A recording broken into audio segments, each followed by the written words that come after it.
Welcome back to the Adapt or Die podcast. I'm your host with the most, Armel Tala. And I'm your host on the low, Ben Smith. This podcast is focused on one thing, finding practical ways to improve your health, wealth, and happiness. As I like to say, you only peak once you stop trying. Thanks for joining us in our journey of lifelong learning. And now it's time for the next episode of The Adapt or Die podcast.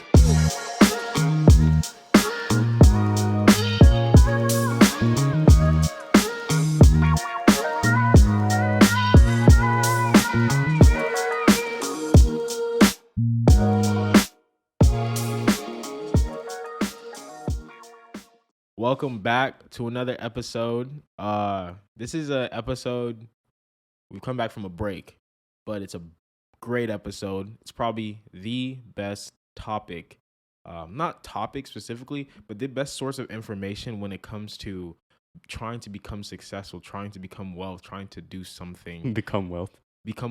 I am wealth. Trying to gain wealth. By far, this is like when I came across this podcast, because we're doing a podcast, technically about a podcast. It's about a book. Someone took the podcast and turned it into a book, but that's how good the podcast was that they turned into a book. But this is really one of the best information, like podcasts I've heard about, just like wanting to start a business, wanting to, build wealth, and freedom and happiness. So we're going to cover all of those over a span of time. But today we're going to be focused on what, Ben? The title of the podcast is How to Get Rich Without Getting Lucky.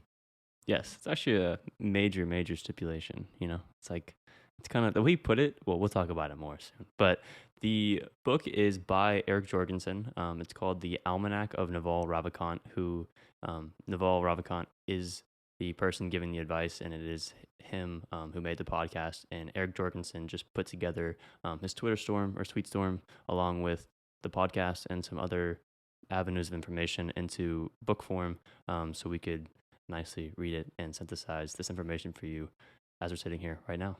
I hope you guys just bundle up, and once you've listened to our podcast, don't just skip and listen to his. Listen to our first, and then go listen to his.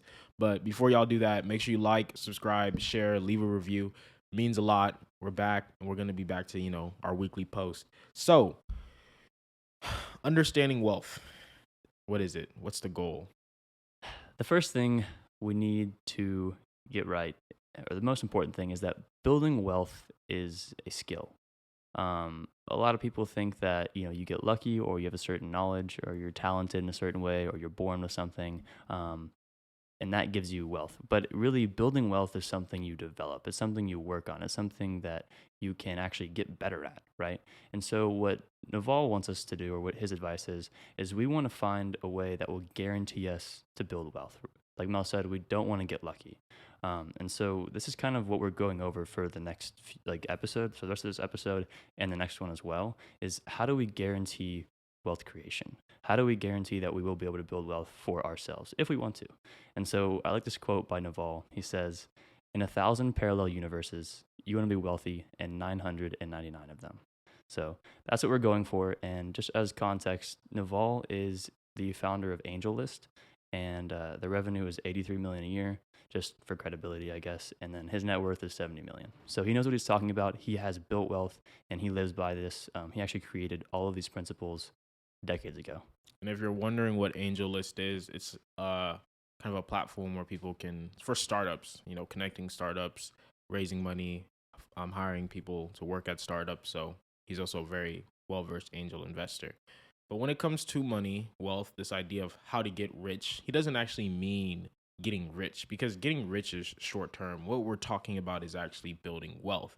But you have to ask yourself, what is the difference between wealth and money? Because a lot of people get this confused. Wealth is what you can think of as assets that earn while you sleep. And so examples of this is a factory of robots that are producing things, right? So all those automation, Ford factories, Tesla factories, right? A computer program, and that's serving your customers. So a lot of software businesses, right? Like Google is just a software that is code that is serving people, giving them search results and queries. Investing money. Now, this is the way people typically think about earning money while you sleep. It's like you invest money and there's some percentages. But essentially what you're doing is you're taking this money and investing it into the previous examples I gave you, the factory of robots or the computer programs. You're investing it into businesses. So we have to then ask ourselves again, like, all right, well, that's wealth. Wealth is assets that earn while you sleep. What is money? Money is credits and debits on other people's time and energy, right? And so, like, what does this actually mean? And if you listen to our podcast about Bitcoin and everything, we kind of actually went through a conversation about what is money. And credits and debit, meaning it's just a representation of how much you may owe someone or how much someone may owe you. And it's a representation of the time and energy you spent. So money is how we transfer wealth. That is the connection between money and wealth, because wealth is these assets, businesses, and everything like that, businesses, assets, commodities. But the way we represent the value of those assets and businesses, commodities, is we use money as that number. And therefore, when we want to transfer it, we don't directly really transfer those assets, because you don't say, hey, now let me move this business to your backyard. You say, here is the term sheet. Here is this paper that represents the value. You're giving me the money for it. I'm giving you the ownership of it.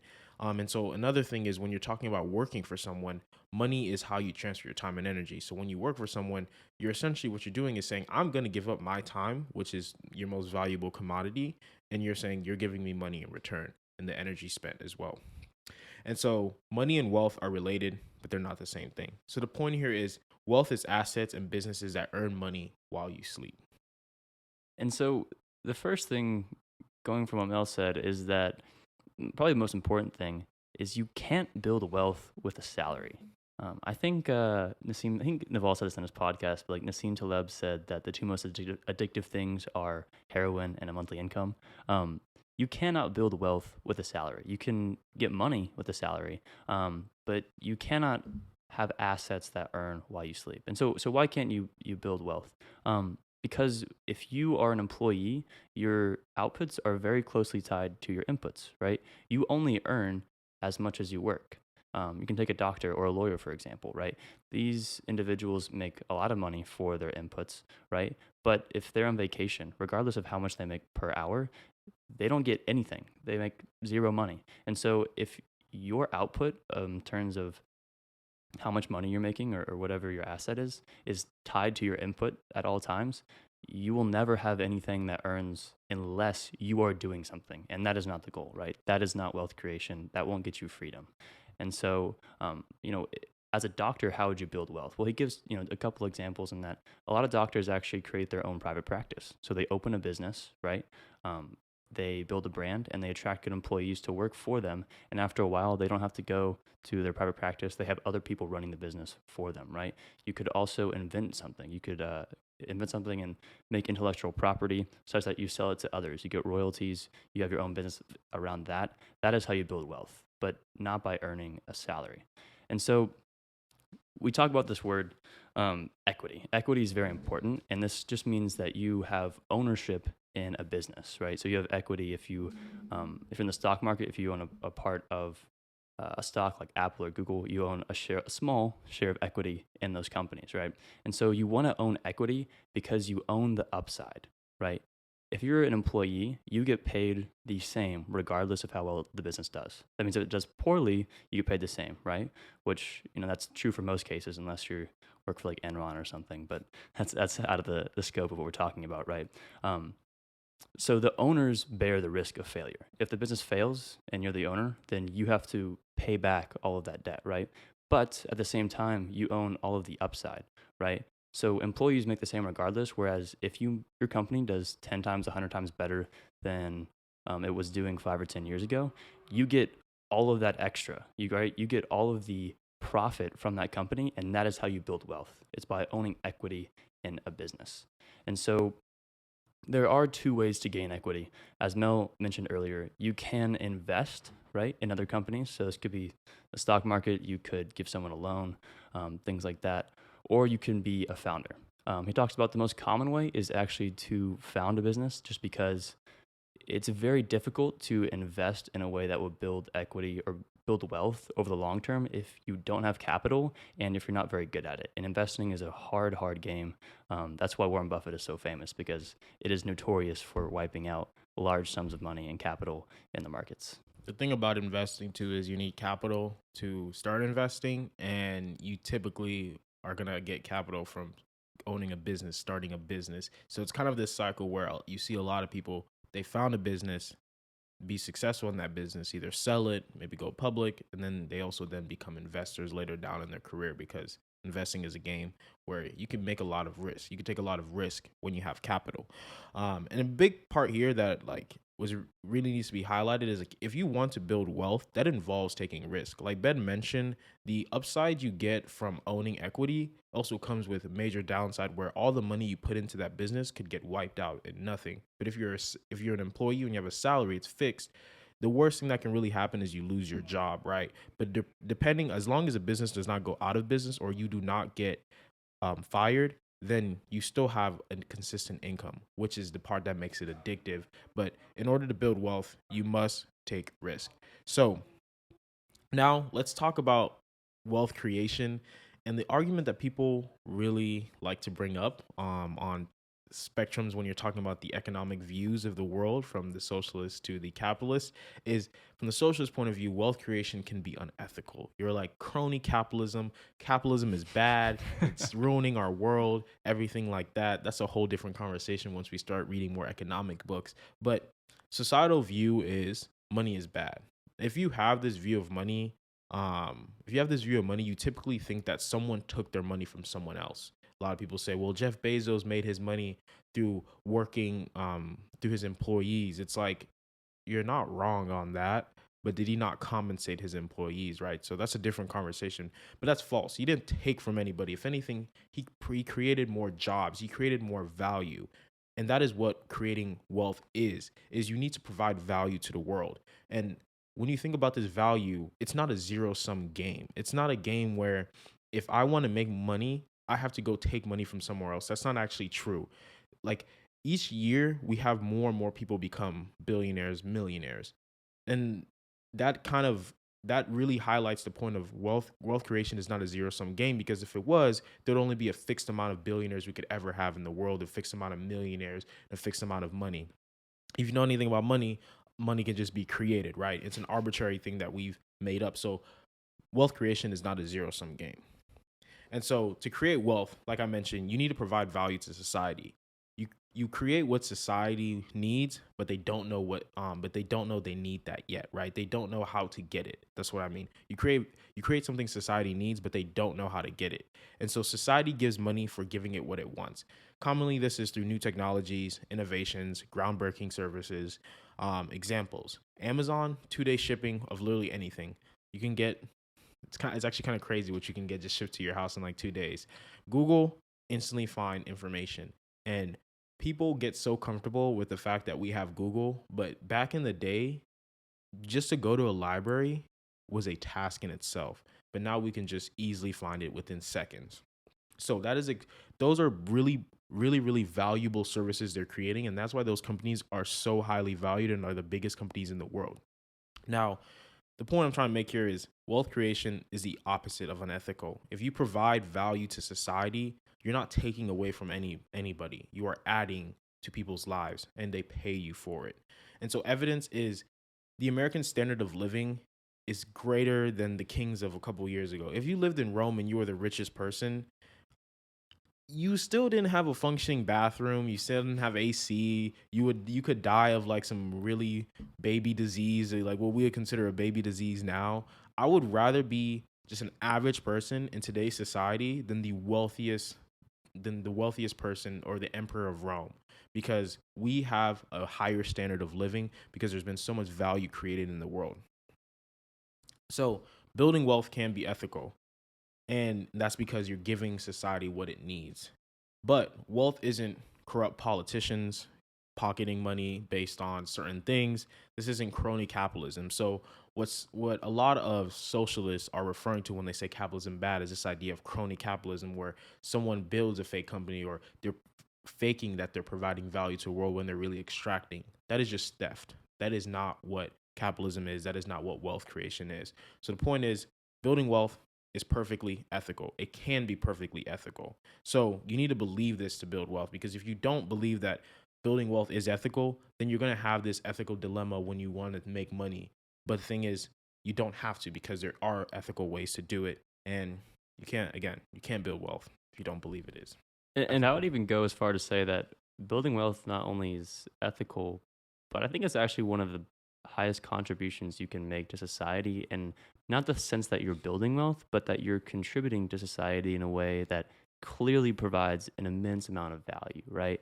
And, you can make arguments that Amazon is too big, or, some people have too much money, but these people have created services or products that have allowed so many people to do so many groundbreaking things. I mean, if you think about what the iPhone has enabled people to do in the world, I don't know that, the people, like Steve Jobs, like, I don't know if him having hundreds of millions, or I don't know how much he had, but of dollars, I don't know if that's a bad thing, right? I don't know if that, like, he doesn't deserve that considering the amount of value he created, right? And just to point out, like I mentioned, wealth creation is not a zero sum game, right? And the key word here is it's a game. At the end of the game, when your life is over, the money is going to go back into the game. Like, it's not like you can't take your money to the grave.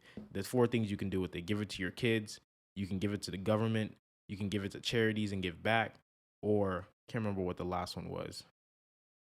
But there's only a few things you can do at the end of your life. Yeah. So the money's just going to go back into the game. Right.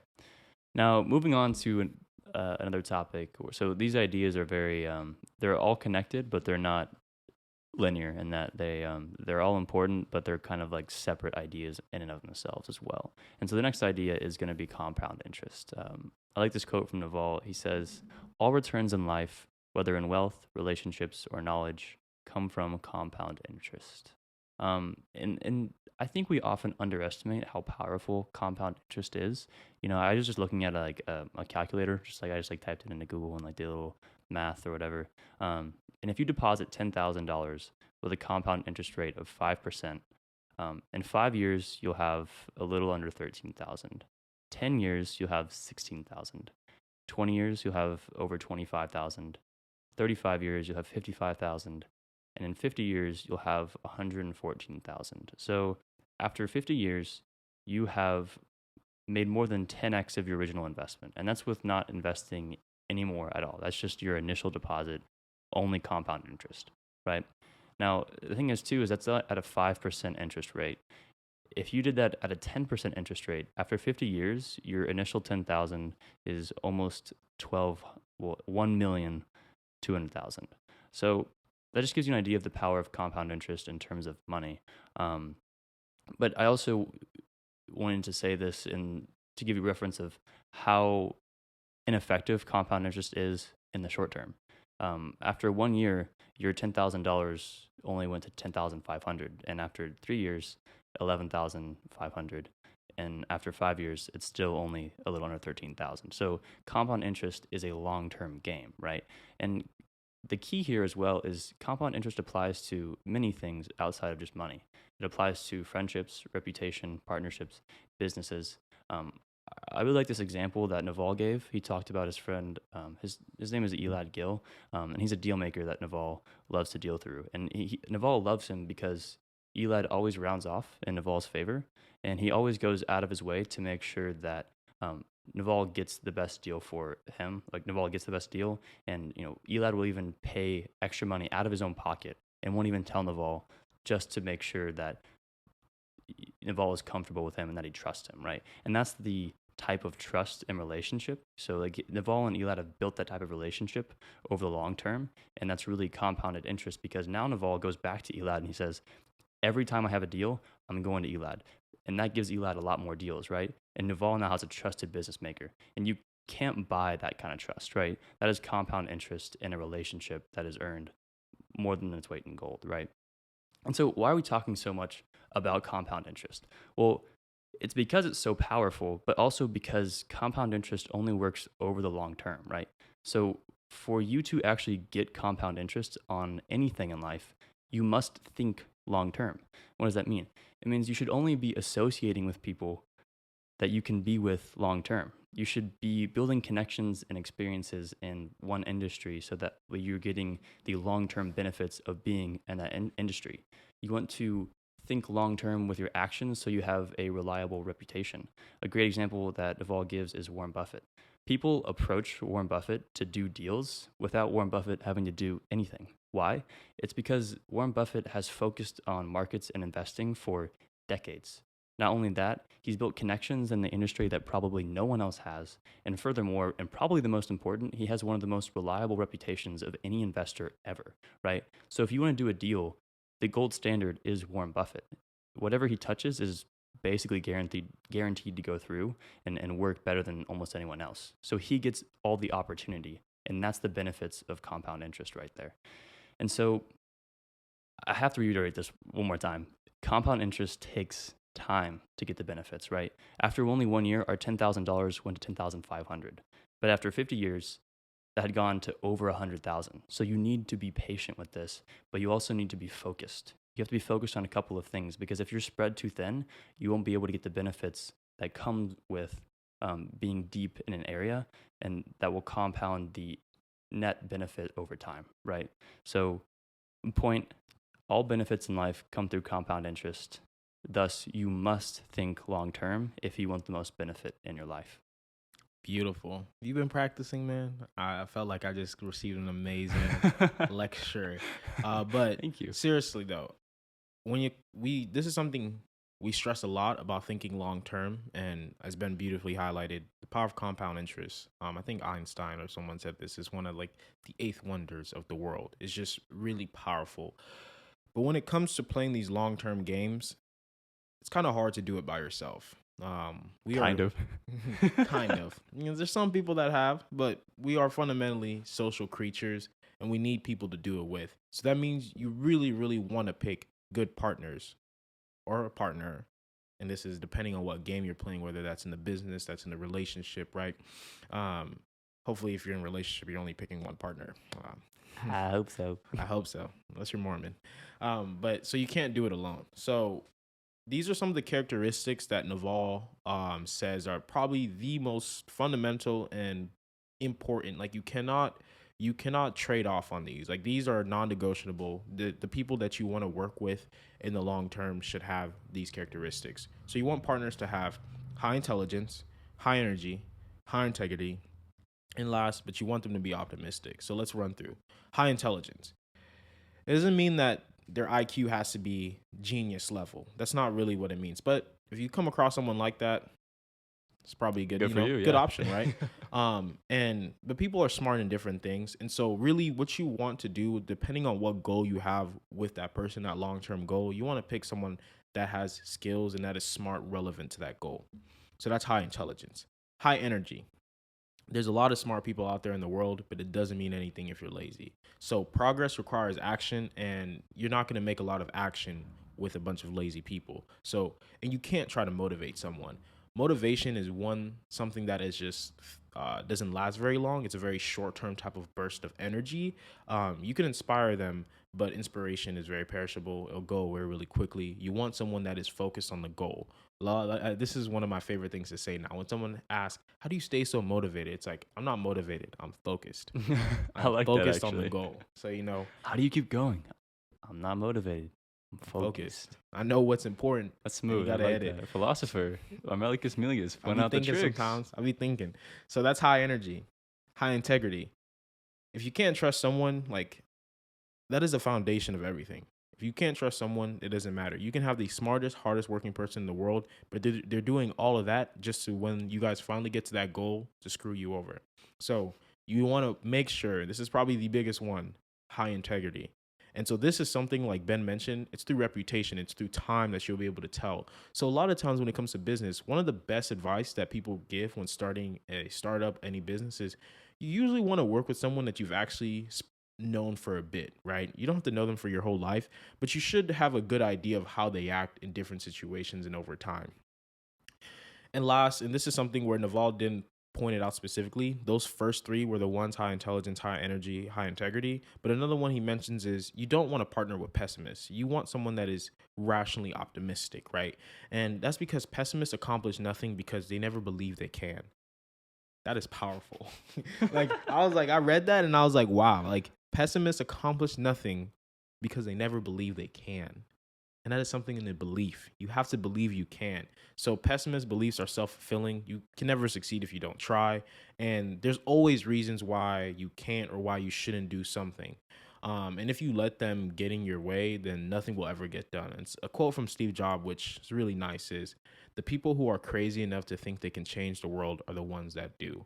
So you want to partner with rational optimists. Sometimes irrational optimists are better.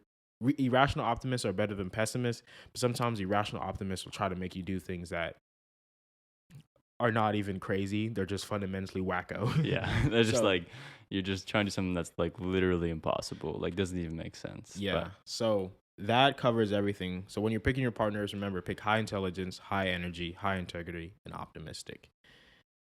That was a lot. That was a lot. We went way over time compared to what I thought we would, but honestly, that's fine because there's so much good information, and we need to take our time with explaining it because And there's just so much information that we're not even mentioning. yeah, and it's crazy because there's so much information that we know that we're not mentioning, and there's so much information that Naval knows that he's not mentioning. It's like, wow, like how much information is there? Like, and it's like infinite is the answer, but still, it's mind blowing. You don't know what you don't know. But now I hope this is one of your favorite parts of the podcast is our debrief session where we take a moment. We just kind of debrief over what we just talked about we use two questions. We're doing this now. I think this is our third time doing this. Mhm. So Ben, you want to start us off? What is your question? My question is, so we didn't cover this specifically, so we'll go over it real quick.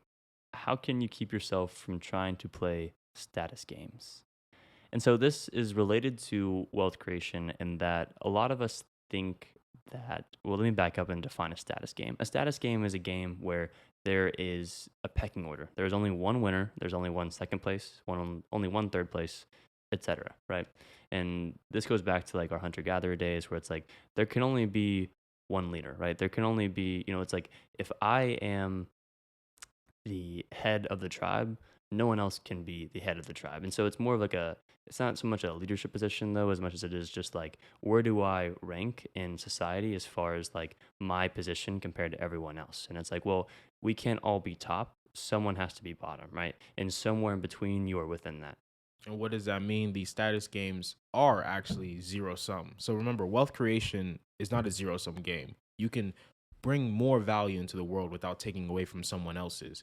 But when it comes to status, like Ben mentioned, only one person can be that leader based on how you define it: president, prime minister, king, or whatever, right? And so these status games are fundamentally zero sum, but they are necessary when it comes to society because we have to figure out a way to organize ourselves, and having one leader is better than a mob of people that can't make a decision. So there's trade-offs to it, but most of the time we really only want to play status games when they're fundamentally important, like government and stuff like that being around. And some people may argue the importance of government, but you want to stay away from these status games. But so your question is what again?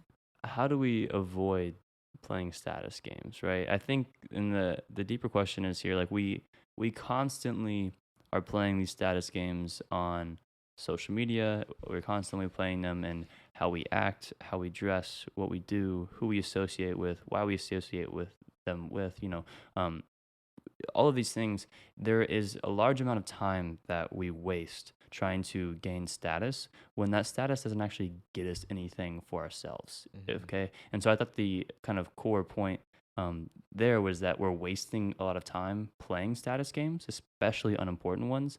So how do we avoid that trap? How do we avoid from wasting that time and getting caught in trying to play status games when we should be doing things that we want to do, that we're passionate about, and that aren't zero sum, such as wealth creation? Yeah, a lot. Like we're kind of raised to play these status games because in like middle school, high school, there's these, especially when you're finding yourself, there's these like social orders, these social hierarchies that you're trying to figure out like, where do I place with, the cool kids or the athletes or, or am I in the nerd categories? Like, or am I just an outsider, which almost is kind of being the scariest for most people. It's like, at least if you're a nerd, you have other people to nerd out with, right? True. So we grow up playing these status games. So it is really hard for us. And especially now with social media where the status game is now projected on us every second that we get bored. Because I even do this myself where I'm bored. Might just go scroll through Twitter, scroll through Instagram. And then you realize like like as you're scrolling, you just kind of are always putting yourself, you're always kind of ranking yourself between this. Like every time you meet someone, I can't remember where I read this or heard this from. It's like, but every time like you meet someone, you interact with someone, you're kind of judging where you are compared to that person. You're like, okay, if you're in an academic setting, you're like, am I smarter than them? Am I dumber? Or like, where am I? If you're in like a social setting, it's like, if you're a guy, you're like, oh, is he getting more than me? Or if you're a girl, it's like, oh, does she look better than me? I don't know if this is the games you play yourself. I'm just making a generalization here. So this is to all highlight to say like this is not an easy thing to just kind of, you're not going to wake up one morning and say, Yeah. I'm done playing these stupid status games. It's over with. But it's something where, one, I think you have to first become aware that you're even playing these games, right? Like, how can you get out of a game you don't even know you're playing? And so it's like, okay, for me, it's like realizing this is just kind of understanding like just the uselessness of it, right? Like one being identifying that you are playing this a status game, right? And a lot of people don't identify by the name status because like this is kind of, maybe for some people this is the first time you heard the word status and zero sum and all types of games like that, because when I listened to Naval, this was my first time hearing it. But people fundamentally understand like there's some sort of social hierarchy, like who's more popular, the popularity, people know it as a popularity game, right? And so a lot of people, especially once they get out of high school, they realize like all that popularity stuff in high school is like, that doesn't matter, right? And then if you get into college, like depending on the college you go to, if you go to like a big college and if you just mind your own, like you kind of get away from those games. But it's also easy to fall into that because college will do the same thing. It's a group of people in the same area that always know each other, so they're all going to fundamentally fall into some type of like hierarchy. And so like once you do realize that you are playing this game, the next is to be like, is this important? Exactly. Yeah. It's like, we'll keep going. I want to interrupt you. Oh, I was just gonna say is like, is this important? And once you kind of, in almost every status game, like I mentioned when we were defining it, was none of these status games are important. Where you rank in this hierarchy of like, am I the coolest? Am I the lamest? It's like that doesn't matter, because at the end of the day, well, there's actually a few of them that matters. Sometimes you can say like the intellectual game, depending on like the job you want to get, where you rank as like a student, where you rank as an employee, like because that's just based on some income. But most of them, if they're not tied to that bigger goal you have, like you want to play the status game of like, okay, I want to make sure I position myself to be the best to be like, not the best employee if you want to be an employee, but to be the best candidate for this job, right? You want to play that. That's the one game you want to play, right? That status game, right? Because not everyone's going to be able to get the same job, right? But when it comes to like how I'm viewed based on people, it's like, oh, Armel doesn't ever go out, or oh, Armel just always minds his own, or oh, he's always doing homework. It's like, okay. That's It's just like, Mel being Mel. it's just Like, me, there's nothing wrong with that. So it's like, do you want to give up who you are to play the game, or do you want to just be you? And I think that's where you might be able to get out of it. Right. How do you view, like, because I know you're a person, if you guys don't know Ben very well, Ben is probably the one person that's like, there is no such thing as a status game for Ben. Ben is just living it. Ben is living in his world, and we're all just in it, right? Nah, that's cap. That's cap. But like, what are your views on like the status game, and how do we not play these pointless and sometimes very detrimental to your mental health games? I think one of the things you said in there, it was maybe like 30 seconds ago. I can't remember exactly how you said it, but it was something along the lines of, I'm not going to say what you said exactly, but do I have the courage to not do what other people think I should be doing, but instead do what I think is best for me? And that's something I constantly find myself asking, right? The core question is like, is this necessary to play this status game? Does my life benefit from playing this status game? Like, do I need to do it? And for the most part, the answer is no. Now, of course, like what you said, a lot of those things like resonate with me. It's like every time I meet someone, like in my head, yeah, of course, there's a click. Like, am I above or below? And like, that goes with everything. Am I above or below in basketball? Am I better or worse? Am I above or below academically? Do I need help? Do I need, like, am I gonna, how's this work, right? It's like, I go to a social setting. Am I above or below? It's like you constantly have those questions in the back of your mind. It's very natural because we're humans and we're social creatures.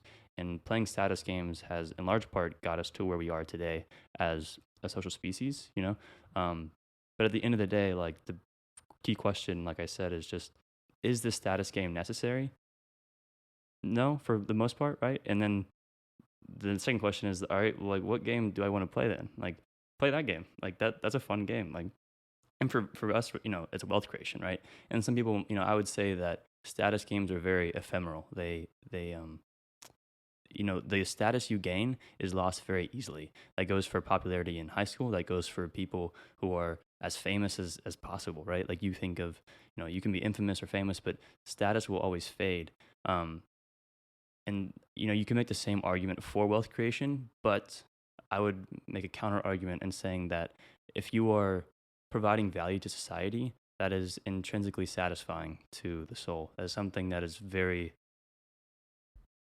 provides contentment with someone in terms of purpose in life. And it's like, if you can give back to society and make an impact, then I think you'll be more content with what you're doing and who you are than any status game you could play. So Beautifully said. This is for but the respect of time. We have to move yes, on to the next question. Only thing I want to add in that is like the games you want to play are those that are not zero sum, because like Ben mentioned, you want to do something that can give impact without taking away from others. My question to you is, start this part of the conversation. From your perspective, what does it mean to play a long-term game with long-term people? And this is something that Naval talks about in his podcast. We didn't mention it specifically, but we mentioned different aspects of it, like long-term gain, compound interest, long-term people. How do you pick those good people? But right. what does it mean to play a long-term game with long-term people for you?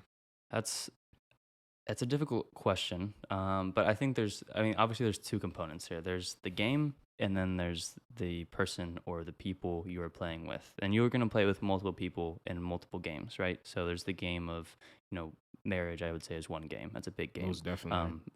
for a lot of people, including myself. So that's one. You can even lump that into family, right? And there's kind of like your career. Like that's a whole game. And then within the career game, there's like a bunch of games. It's like you can play like a bunch of career games, but it's like, which of those career games is like your favorite game? Which one suits you the best? Which one gives you which one are you the most talented at? And that's a really hard question. I think a large part of what we have to do is actually go find out what game we should be playing for a lot of spheres of our life. And then from there, also find the people that match our talents and are congruent in our value system and our beliefs such that we can work with them for a long time. And you don't have to necessarily find them in that order. Um, but I think that's like the difficult part is figuring out basically what games to play and then who to play them with. And then, I kind of know it's kind of like a, No, its question is not. It's a hard question because what does it mean to play long-term games with long-term people? It's like we defined that already. right. But it's very based on you, right? But I think a question I want to ask to you is, what do you think is better to figure out first, right? Should you figure out the long-term game first, then try to find the long-term people, or do you find those long-term people, then decide what long-term game y'all want to play? I think in an ideal world, I would probably choose the game because then that would give you a much clearer idea. Because if you've already found the game, then you probably already have a good idea of who you are as a person, where you would like to go, and what you're trying to do, right? And you'll find people that complement what you're trying to do much better if you already know what it is you're trying to do, right? On the other hand, we don't live in an ideal world, and to try to find one over the other, at least to do that purposefully, I think is probably a waste because, I don't know if you can just go search for people. It's like, hey, Mel, like, you want to play long-term games with me? Like, you know what I mean? Like, it's like you just kind of like find people. And then if you think that they could be a good fit, or if you just gravitate towards those people, you just let that happen. Or if you want to, you can even be a little more proactive with it for sure. But I think in an ideal world, you choose the game first because you have better information to go off of for choosing the person. Hmm. But I think in reality, you just end up with whatever you end up whenever you end up with it. I think honestly, you saying all of that, this is also going to be my answer to this question, is because the question has, like you said, a lot of sides. Like me and Ben, let's go through our example, right? So in terms of the long term game, I've always known I wanted to start a business. Like, not no, let me not say that. Because up until junior year, I should really publish this paper. Like, I really want to publish what I wrote because it's I like gotta really read cool. this paper. You've talked about this paper so many times. But so like up until like junior of high school, I wanted to play in the NBA, and like that was really like the only goal. And then like That was it. That was the only thing I like could think of. It was like nothing else. I was like, I don't know what I was gonna do. And then you get to that point, and then it's like it just disrupted my whole idea of the world. And then I came to business, right? So around junior year, I figured I want to do business, and that's before college. So I had this very good idea before I even like met Ben and entered college. And then like I just met Ben, but not really thinking like, oh, this is someone I'm gonna like do business with, right? But then eventually, this is where it's gonna answer my question, especially the second one I ask you is like, I think once you figure out the game, you then reevaluate the people that you play the long-term game with. So it's like no matter what happens, you're actually always going to start with the game and then pick the people. I would agree. Because like because there's two cases for it, right? You might meet the people that you would like to play that long-term game with, right? But before you even figure out what that game is, and so then when you do figure out that game, you just say like, okay, this is what people mean. It's like, oh, you gotta make your circle smaller. You gotta pick people that are actually like-minded than you. You start to figure out, okay, which one of my friends are actually like thinking the same way as me, right? And so therefore you pick that game, and then you go back and you evaluate the people, and then you've picked the new long-term people. But then some people in the case where like you might be in a situation where everybody you're around, you're like all they want to do is X, and I want to do Y. I need to go pick a whole new group of people of why, right? So I think fundamentally you do just always are going to start with the game. You are always going to start with the game. The game is when you're going to realize that you are wanting to play long term.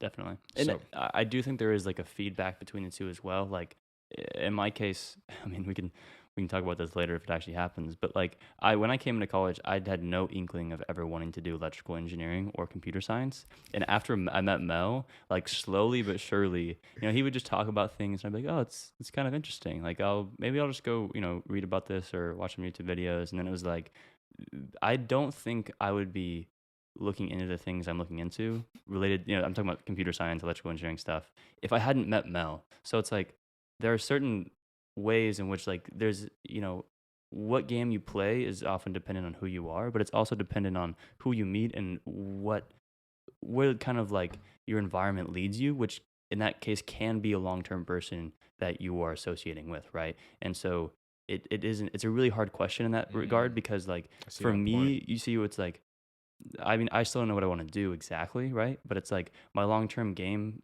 thus far in my head has been more defined by like the interaction with the people, especially particularly you, than any other like person, if that makes sense. So there's a feedback there where it's like it's possible that like they group together, but it's like I think if you ideally you would choose the game and then you keep reevaluate, like you said, you always reevaluate.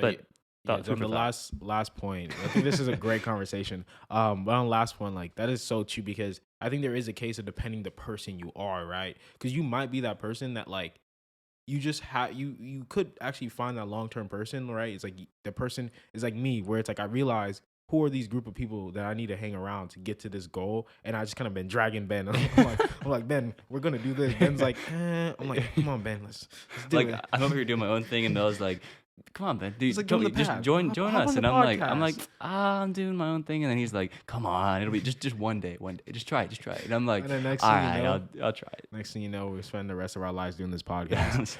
All right, but anyway, we got to keep moving. Yeah, we got to keep moving. Definitely a long episode, but so now probably one of the most confusing but yet most important part of just these storm of ideas that Naval presents is this thing called specific knowledge. What is it, Ben? And what does it relate to in terms of how do we get rich without getting lucky? Yes. So the first place we need to start with understanding specific knowledge is actually luck, which is, that's a big consideration when you're trying to be successful or doing anything, really, is the factor of luck. And so I'm going to reiterate what I said, a quote that I said earlier by Naval is, in 1,000 parallel universes, you want to be wealthy in 999 of them. And I would say, as far as his principles for building wealth, this is probably the bread and butter of trying to be guaranteed in your success. I would say this is one of the most foundational ideas. So let's go over luck. There's 4 types of luck that Naval talks about, and he didn't make these up. He got it from someone else. I forget who. But the first is blind luck. This is just regular luck. You can think of this as like winning the lottery, gambling, fate, fortune, whatever, right? Just regular old luck. The second is luck through hard work and hustle. You are doing so many things. You are such high energy. You're stirring so many things up just by sheer volume. You get lucky because you've done so many things, and the dust that you've stirred up just happens to fall in the right place, and you get lucky. The third is actually an interesting one. Never really thought about this, but become skilled at spotting luck. Um, and so this happens, when you are skilled in a certain field, you have knowledge in a particular field, and you can see the writing on the wall, right? You can see the opportunity in this field that no one else sees due to your experience and your knowledge. And so you're actually much better at spotting the opportunity or the luck that really everyone has, but only few people can take advantage of. The fourth kind of luck, and this is what really is specific knowledge, is build a unique character such that luck finds you. And so the example he gives, which is honestly a bit esoteric, not that applicable, but it gives a good idea of what it is. Yeah.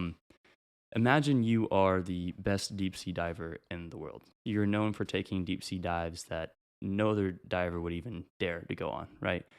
Now, not imagine, anyone who finds a sunken treasure ship that they can't get to, they're going to need your help, right? They're going to need you to go deep sea dive and get the treasure out of that ship. And now, because you're the only person who is fit to do that job, their luck just became your luck. And so that is the general idea of specific knowledge, and that you want to build a unique skill set such that only you can do a particular thing. And then if anyone else ever gets lucky, then they will come to you. And so just by sheer volume and really like statistically, if all these, if enough people, just run into something and they need this and they get lucky, well, they still have to come to you for their luck. And so you're actually aggregating all the luck from other people into your luck, which is really not luck, right? It becomes so deterministic that Naval calls it fate. And so I like this quote. It says, he says, it starts to become so deterministic, it stops being luck. It fades from luck to destiny. Build your character in a certain way, then your character becomes your destiny. Naval Ravikant. So I like that quote a lot, but that is the intro to specific luck. But Mel, could you define it further for us? Because there's a lot to go over here. No, for sure. Specific knowledge. I'm sorry if we don't do the best of job and you still feel a little bit confused, but this is something where you have to continue to, I would recommend listen to this podcast again, listen to Naval's over and over again. But specific knowledge is skills that are extremely difficult to teach. I think that's the best definition. You're probably like, that doesn't help any further. It's like, okay, it's hard to teach. So how am I going to get this specific knowledge if I can't be taught? It's like, what type of skills are you can't be taught, right? It's like, are those even skills? Or you're just saying you have to be born with it? A little bit.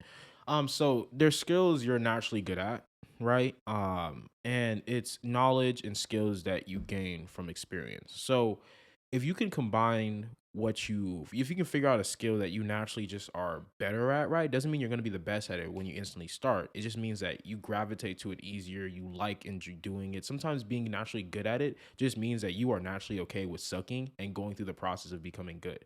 Because some people are not naturally good at something because they just don't want to ever do it, right? But then it's experience that is actually going to refine that skill and make it specific. So examples are natural salesmen. That's why in business schools, like probably the most valuable thing about business is being able to sell something. But no business school actually has a major called sales, because like you can't teach that, right? That's only something you can get through a whole bunch of experience, right? So this is an idea of specific knowledge. Musical talents, like yes, you can go to Juilliard. Juilliard. I remember Juilliard. You said that was mad funny.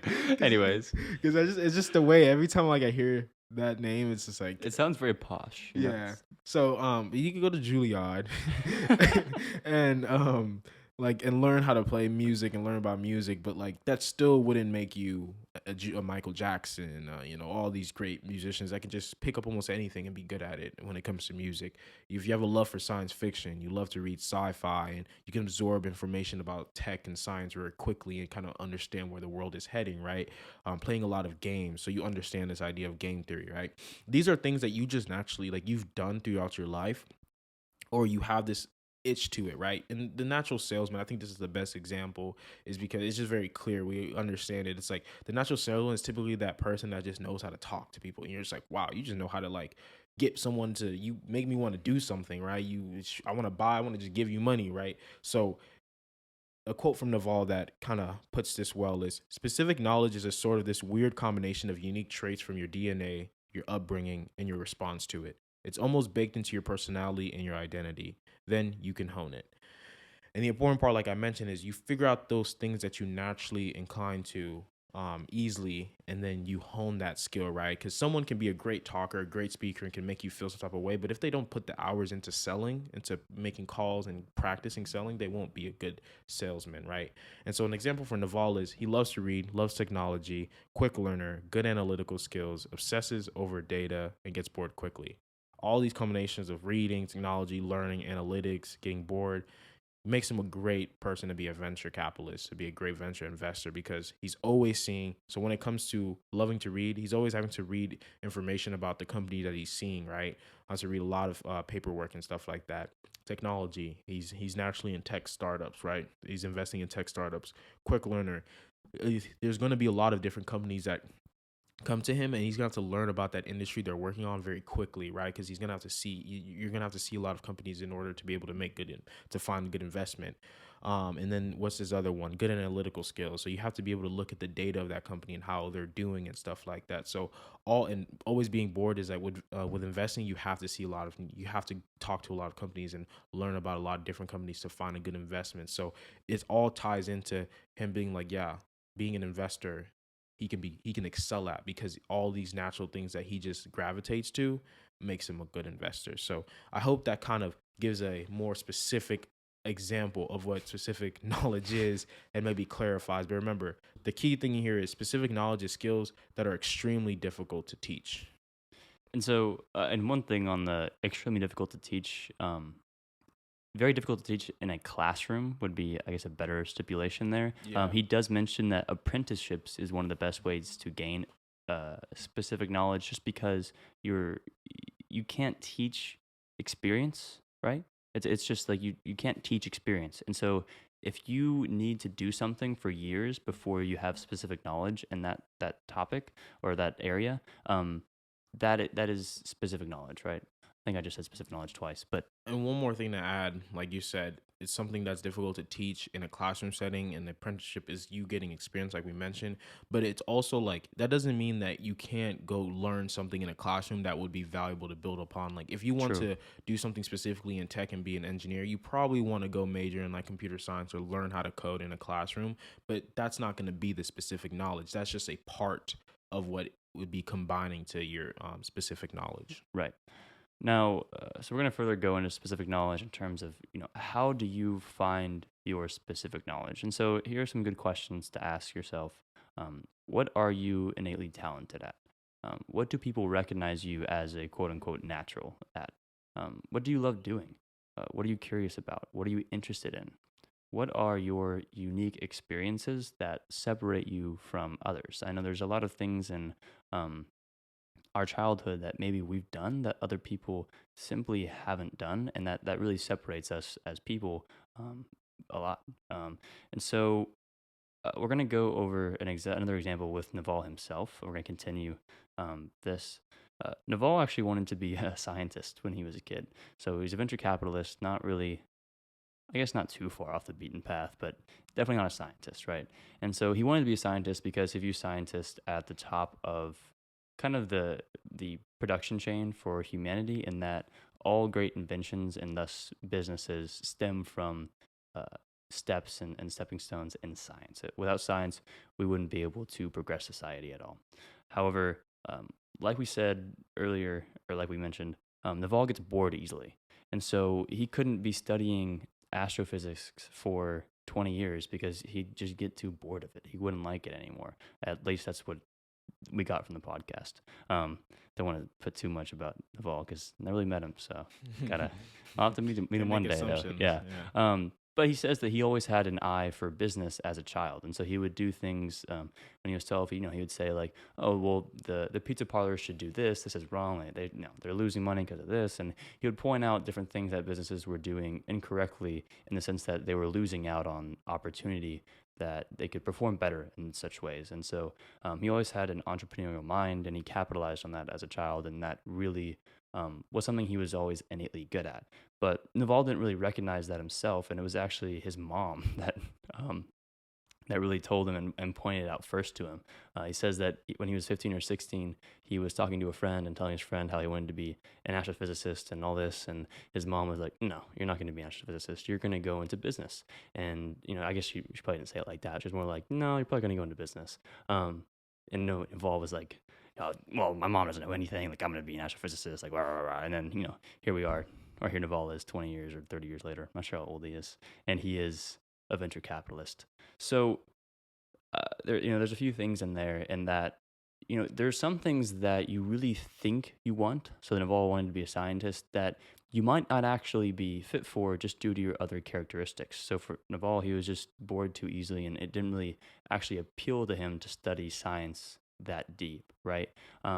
But he still loved science, and he still loved technology and science fiction and all that stuff. So he deals with that stuff as a venture capitalist, right? So he combined that with some of his other skills in being a good businessman, and having really good analytical skills and obsessing over data to create specific knowledge for himself and be someone that is unique. And so a few more pro tips that he kind of gave was your parents and close friends are actually going to be much better at identifying what you are unique at than you yourself are. So pay attention and listen to how they characterize you, because a lot of times they can illuminate things about yourself that you didn't even know. And also just look back on your childhood and reflect on things that either A, you were really good at doing, or B, things that you loved doing. What were you curious about, and what did you naturally gravitate to? What were you doing that looked like work to others, but simply felt like play to you? So I hope that cleared up some more stuff and gave you a little more concrete examples in terms of how to actually refine your specific knowledge. But unfortunately, this is a vague topic because it's specific to you. So we can't tell you how to be unique or build your own character, because it'd be a paradox, right? So it's something you have to discover. I think Naval, he kind of mentions it might take years, even a decade, to develop your unique character, and that's normal.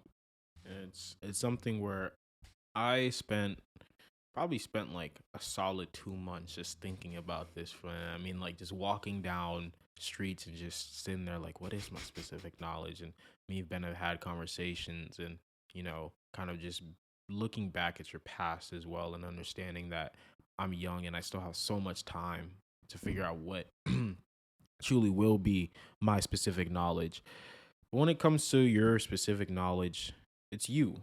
No one can be better than you at being you. So you should be authentic, and authenticity, authenticity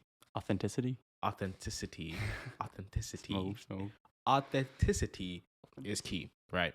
And it is a key of wealth creation, because no one has ever, I kind of like saying this, no one has ever gotten rich, no one has ever gotten wealthy being somebody else, right? No one's ever gotten wealthy following trends.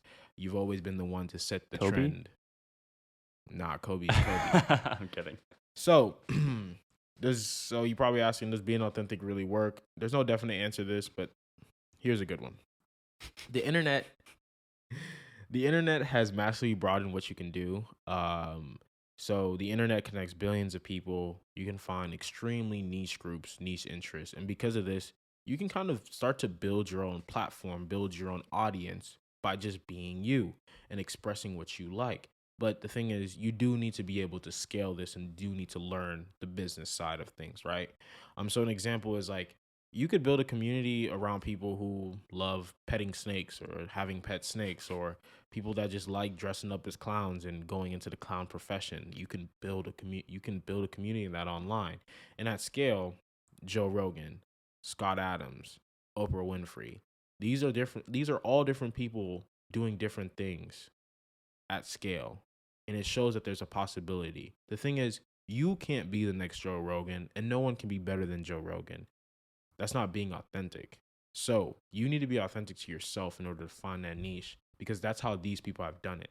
Joe Rogan is so popular nowadays, and people stay with him through all the cancel. It's because he's always been not the same person because he's grown, but he's always been true to the person that he is, right? And so no one can compete with you on being you. No one's going to be better than you at being you. Everyone is unique. So therefore, everyone can be the best at something valuable, right? And I really want to repeat this. Everyone is unique. So you can be the best at something valuable. So no one will outwork you being yourself. So you got to make sure you try to find something you love to do, because if you love to do it, it's going to be very easy and it's going to be child's play. The point here is be authentic, because it helps create a unique character to build that wealth, and that contributes to your specific knowledge. A quote that I like from Naval is, most of life is a search for who and what needs you the most. That's profound. I like that quote. I like Malleus Milius in the house. Last thing that we want to talk about, and this is kind of tangential, but it's not perfectly aligned with specific knowledge, but it's related. He talks about learning to build and learning to sell. So, in addition to your specific knowledge, learning to build and sell are two of the most useful and most applicable skills that you can have in society today. And when you think about why, it's just because those are the two core skills of business in terms of you need to know how to build a product or a company, and you need to know how to get that product from your company into the hands of customers, right? And so, building and selling are both very large overarching skills in terms of like there are a lot of sub skills within those skills that you can master, and you'll never fully you can't master every skill of building or every skill of selling. There's too many, right? So you can be really good at a few of them, and that's all you really need, right? So in business, learning how to build a great product, how to design a great product, how to manage a company, how to create a great culture, how do you build the company, right? There's so many aspects to that. For selling, how do you market? In terms of like, are you good at market research? Are you good at door-to-door sales? Are you good at making advertisements? Are you good at writing? Can you write persuasive blogs or whatnot, or articles that get people to think like you, or you can persuade them to think a certain way? So these two skills are really core in the business world, and they're really fundamental to a lot of tech startups as well. I think he mentions that a lot of really grandiose, the most famous tech startups happen when you have a builder and a seller, and they partner and they create something. So just some examples would be like Apple with Steve Wozniak, the builder, and Steve Jobs, the seller. And then with Microsoft, Bill Gates was the builder and Paul Allen was the seller. A lot of times only one person is good at one, but sometimes you get a unicorn, as Naval might say, and someone is good at both. And his example for this was Elon. And I guess I can't really argue with him because he does have he knows how to dramatize a lot of his efforts in terms of the business world, and he knows how to drum up a lot of publicity and things like that. But he's also a really smart dude, and he is knee deep in the engineering of a lot of his companies as well. So Also, Armel. soon to be proven as well.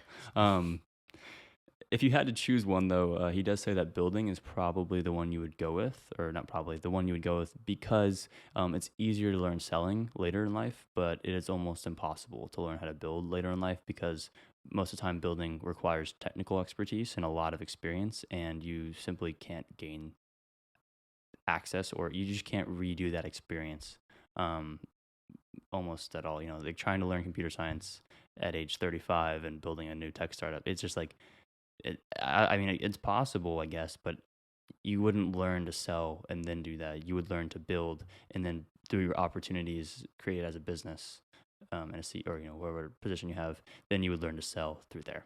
build those technical skills early, man. Woo. Ooh, yeah, that's okay. So now it's time for our second debrief. Do you want to start us off with your question first? I Or actually think your question, because I my didn't look at question it. it builds on your I question. see. I see.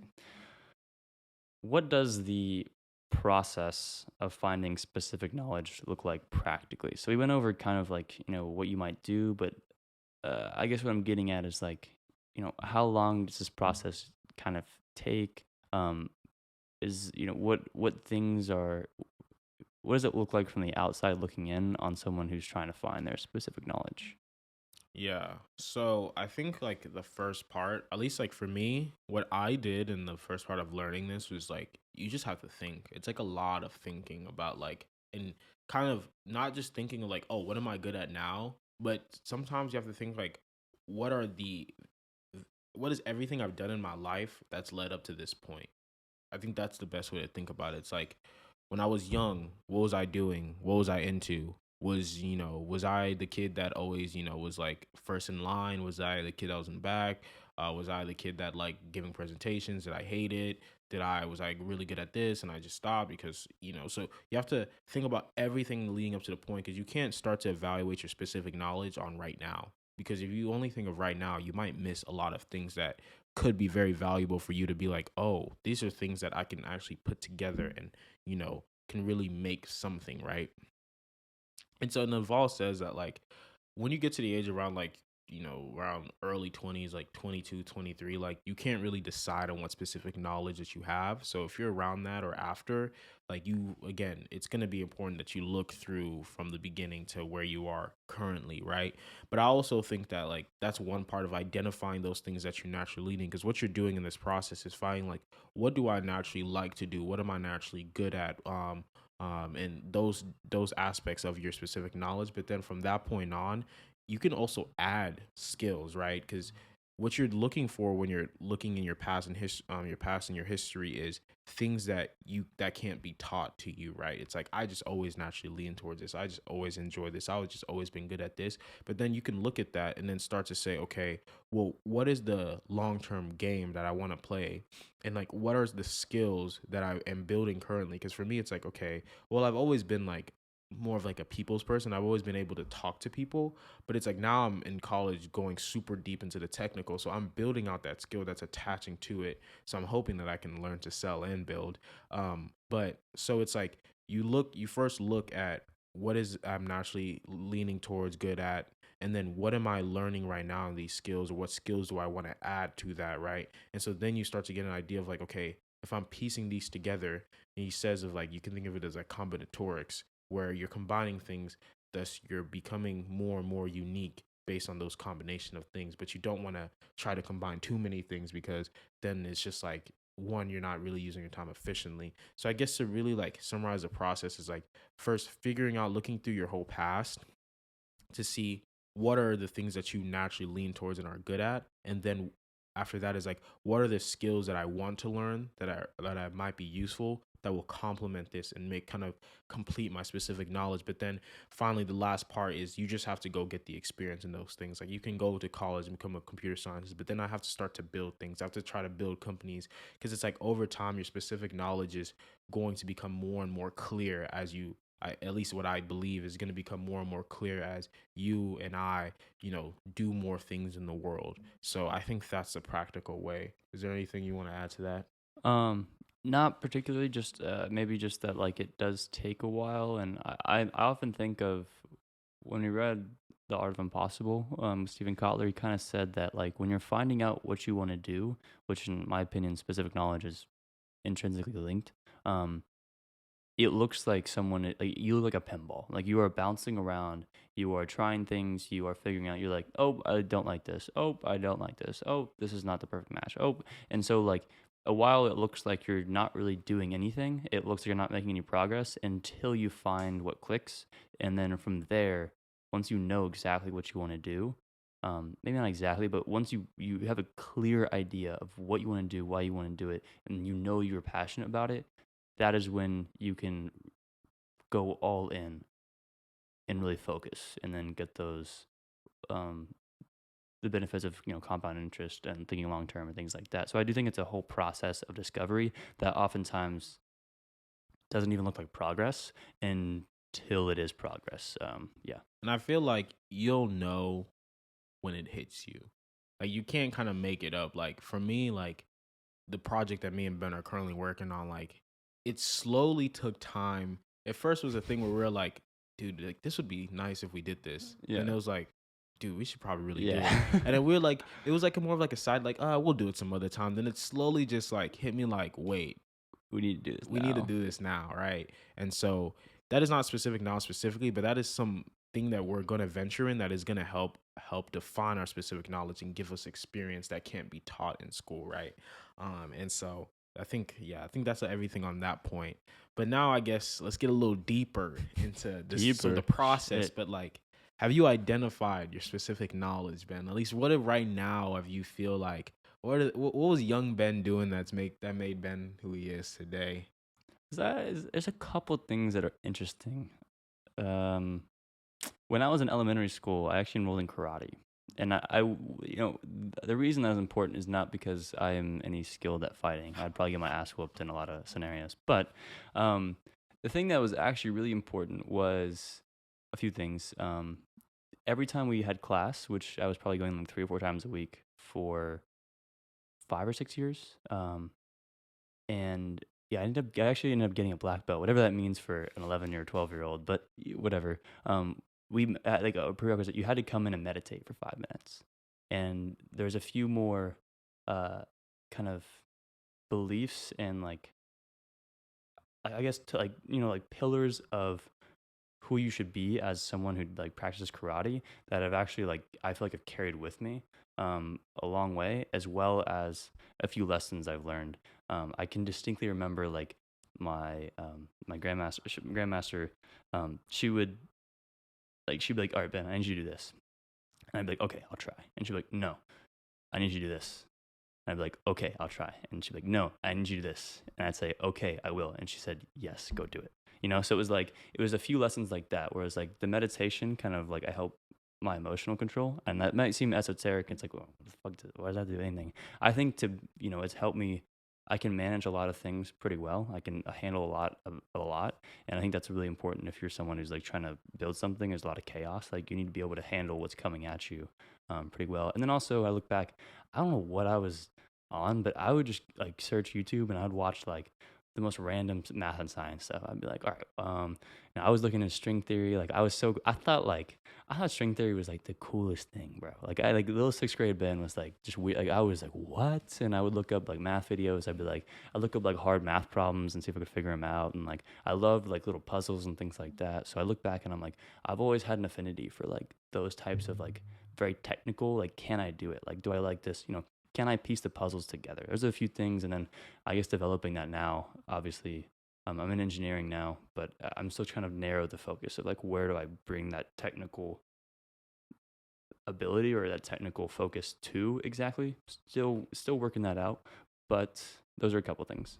Yeah, and I think to summarize from an outsider perspective is it makes sense on Ben is very disciplined. At least, not everyone's perfectly disciplined, but pretty disciplined in that karate, that meditation. And just I know the culture of it is like must be disciplined. And I think very highlights like Ben is the smartest person I know, and that's like with no cap. And so like it just makes a lot of sense where you see it's like, okay, this is how you came up, right? And so I hope that gives you a very clear example of like, this is how you look in your past. And then also another part we didn't even mention is like talking to people, talking to your friend about like, what do you think my strength is? Maybe it's a weird conversation to have. That's why you should probably have with like your closer friends. Definitely. But just being able to have an outside perspective. Another thing I'll say with Ben is like he's like one of those people where it's like it's gonna get done, right? And that's like I think that builds on the reputation. I think your reputation is a big part of the specific knowledge. So I think it's a combination of things. You're gassing me too much this episode, man. You can't say that about me. You're gonna inflate my ego too much. Nah, don't worry. Then we'll bust his ass in basketball and I tell him, Ben, your finishing is atrocious. He came up to me. We had a game and he's like, Ben, your finishing is atrocious. And I was like, bro, it's been like a day. Like, I was like, is it? Oh, he's like, no, your finishing is atrocious. And I was like, The why are you on word, my case like that? the And he was, word choice, yeah, atrocious. I was like, dang, like not even bad, like not even like needs improvement, like not even like unsatisfactory. It was like atrocious. Like if I was a coach, you'd be so up. Like, but anyways, All right. I guess do you wanna do yourself real quick or I guess I could go through it really I guess. quick. In terms of my specific knowledge, so I think, ooh, this is interesting. So if we go, like I'll say all through most of like my life, I've always kind of been like wanting to fit into the crowd and be like a people, kind of like a people's person naturally. I've always been the type that's always like been like throw myself in the front of like who wants to raise their hand. I'll just be like, F it, I'll raise my hand. Or I'll be the person that's like naturally wanted to be in the front of the line or be like the leader. And I was like tall. I was like always like the taller kids. I always stood out, but like internally I was always like awkward as well. So, but like, and I also watched a whole bunch of YouTube videos about like more on like the social aspect of like maybe girls and just how does the social kind of. I really did have a pretty good understanding the social hierarchy. So I think coming up, it's been easy for me to kind of naturally just be someone like that people kind of I guess naturally lean the track come towards.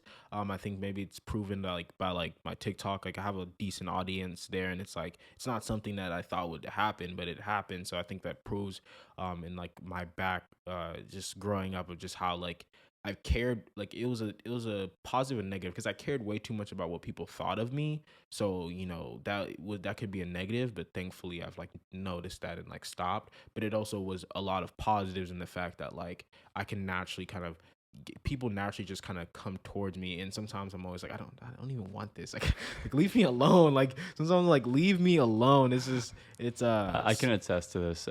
Mel, periodically, I'll be like, all right, you trying to meet, or wherever on campus, and Mel will be like, bet, and then he'll be like, hold up, I got caught up by a TikTok follower. Like, I need like 10 minutes. I'm like, for real, like that's wild. Like, hey, it's but my yeah, supporters.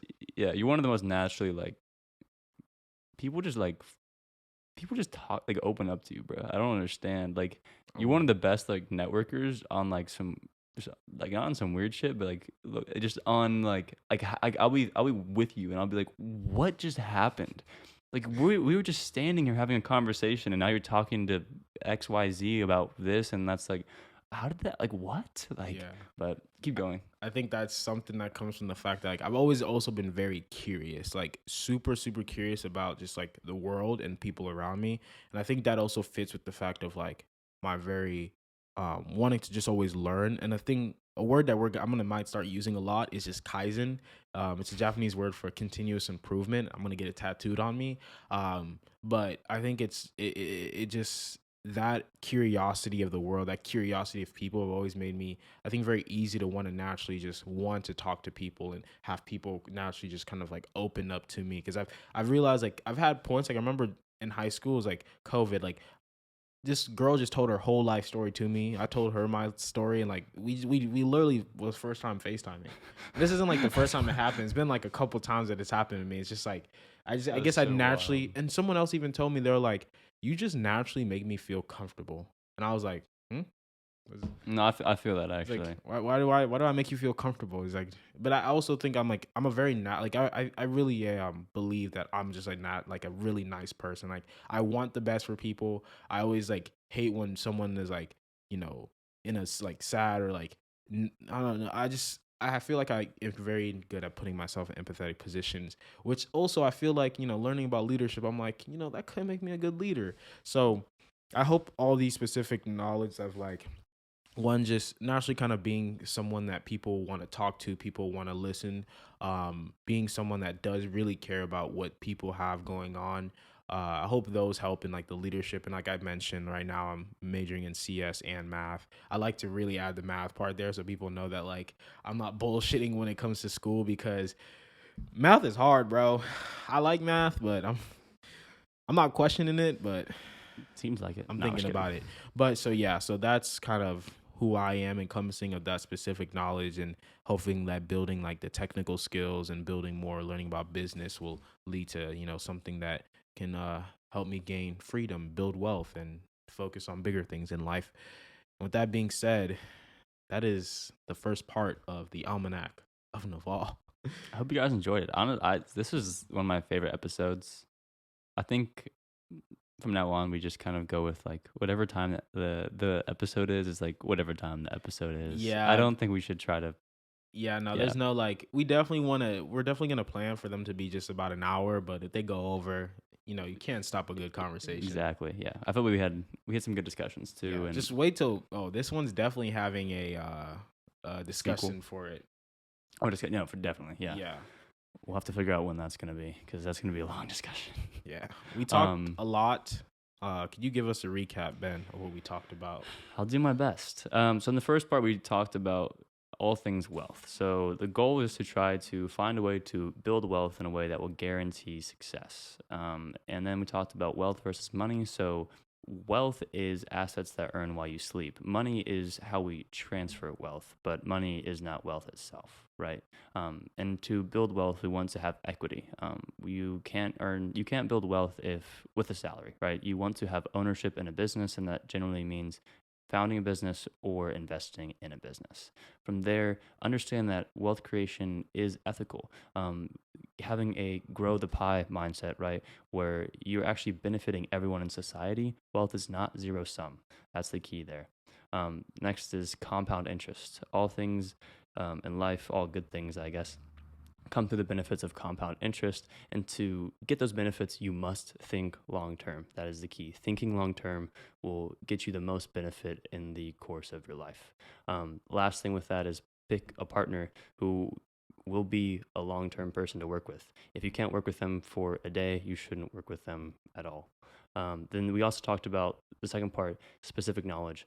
Talked about how we want to eliminate luck by creating a unique character, which we also refer to as specific knowledge. I'm not going to go ahead and define specific knowledge too much. I think best way to define it is specific knowledge is something that is hard to be taught in the classroom, that you gain through experience and figuring out what you're naturally just inclined to do or want to do.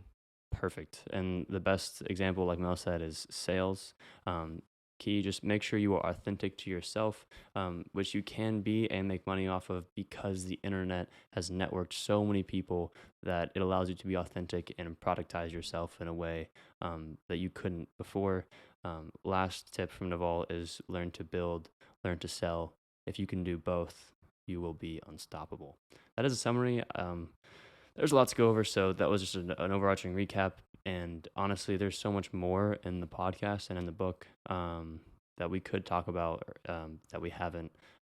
But now it's time for my favorite part of the episode, a quote from Armelicus Milius. There's two quotes actually before I start. The first one, the people who succeed are irrationally passionate about something. Now, I said irrational optimists are not who you want to partner with, but you want those that are irrationally passionate about something because they will stick through it. Last quote, and I really like this one. What you want to get everyone to is retirement. Retirement is when you stop sacrificing today for some imaginary tomorrow. When today is complete in and of itself, you're retired. That one hits. That hits. That is. And that was from Naval Ravikant. Naval, thank you so much. Yes. Probably won't listen to this, but thank you for blessing us with your information. Eric, thank you for composing it into a book, because it's one thing to having to listen to the podcast, and another just be able to crack open a book and read the words for yourself. Absolutely. So with all that being said, thank you guys for listening. Make sure y'all check us out everywhere. Not much to be checking us out on because we're kind of silent on our social medias, but it's because we got something big coming up and we're going to be loud. So you guys check out Clothing Brand, check out all the links below. Make sure you guys should read the book, listen to the podcast. Anything you want to end with, Ben? That's all. No. Till next time. Peace.